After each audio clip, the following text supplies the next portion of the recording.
Лев Николаевич, приехал бы ты, хороший человек, да похоронил ее, а?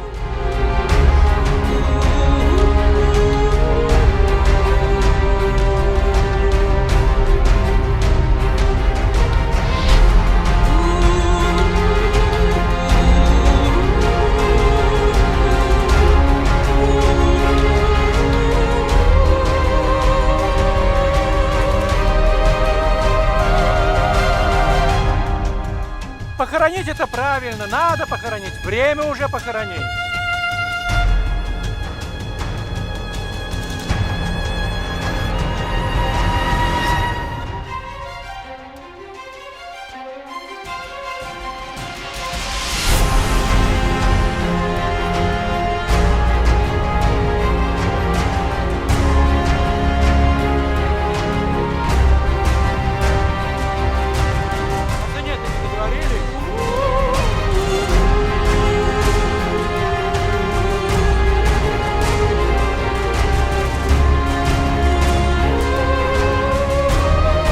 С тех пор я любящих людей боюсь.